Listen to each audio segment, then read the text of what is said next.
आपण बनवणार आहोत चविष्ट, पौष्टिक आणि प्रोटीनयुक्त मुगाची उसळ। ही पारंपरिक मराठी रेसिपी खूपच स्वादिष्ट आणि आरोग्यदायी आहे। दुपारच्या किंवा रात्रीच्या जेवणासाठी हा एक उत्तम पर्याय आहे। ह्या व्हिडिओमध्ये मुगाची उसळ बनवण्याची सोपी पद्धत, लागणारे साहित्य आणि काही खास टिप्स सांगितले आहेत। व्हिडिओ शेवटपर्यंत नक्की बघा।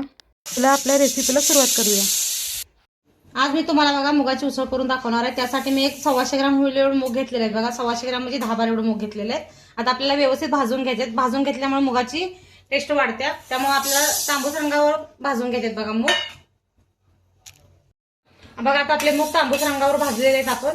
आता याला आपल्याला कुकरला शिजवून घ्यायचे आहेत बघा। बघा आता कुकरमध्ये एक तांब्याभर होईल एवढं मी पाणी ओतलेलं आहे।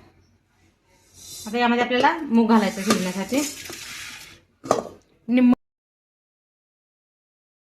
आता याला आपल्याला 7 ते 8 शिट्ट्या द्यायच्यात बघा।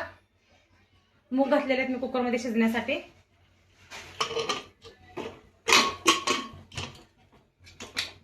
आता बघा आपल्याला मुगाची उसळ तयार करून घ्यायची। त्यासाठी बघा मी एक मोठ्या आकाराचे 2 कांदे चिरून घेतलेले आहेत। आता आपण फोडणीची तयारी करून घेऊया पहिला। इकडे तेल घातले बघा। आता फोडणीसाठी बघा आपल्याला प्रथम मोहरी टाकायची आहे बघा, त्यानंतर जिरं। आपलं जिरं मोहरी चांगलं भाजलेलं आहे बघा। आता आपल्याला कढीपत्ता टाकायचा आहे, कांदा टाकून घ्यायचा आहे बघा।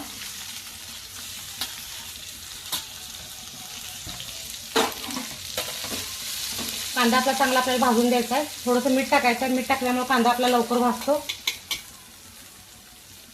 चवीनुसार मीठ टाकायचं आहे बघा आपल्याला। आता मूग कसे शिजले बघूया आपल्याला।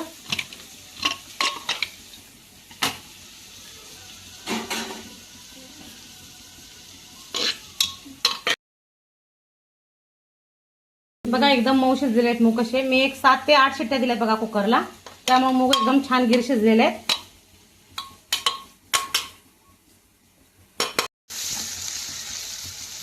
आपला कांदा भाजलेला आहे बघा। आता आपल्याला चवीनुसार चटणी वापरायची आहे यामध्ये। कांदा भाजलेला आहे बघा, आपल्याला थोडीशी हळद टाकायची आहे यामध्ये। आपल्याला चटणी पण वापरायची आहे बघा, चवीनुसार चटणी वापरा तुमच्या।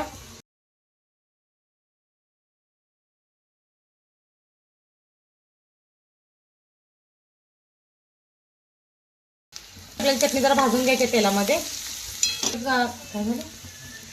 आता आपल्याला चटणी भाजलेली आहे बघा। आता आपल्याला हे मूग शिजवलेले यामध्ये घालायचं आहे।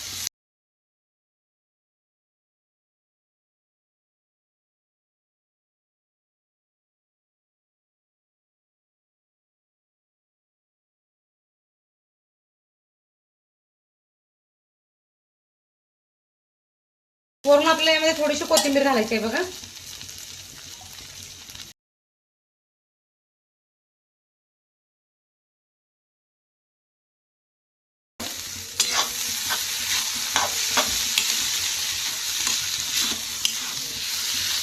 मूग आधीच आपली छान शिजलेले आहे, त्यामुळे आपल्याला काही लई वेळ याला भाजावं लागणार नाही। शिजवावं लागणार नाही। 1-2 मिनिटच फक्त आपल्याला वाफवून घ्यायचं आहे बघा।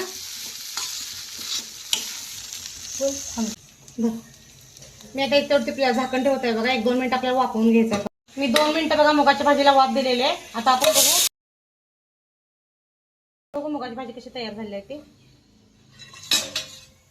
गॅस बंद केलाय मी बघा। अशा प्रकारे मुगाची भाजी आपली तयार झालेली आहे। हा, तुम्ही ट्राय करून नक्की सांगा मुगाची भाजी कशी तयार झालेली आहे। जर व्हिडिओ आवडला तर माझ्या चॅनलला लाईक करा, सबस्क्राईब करा, शेअर करा।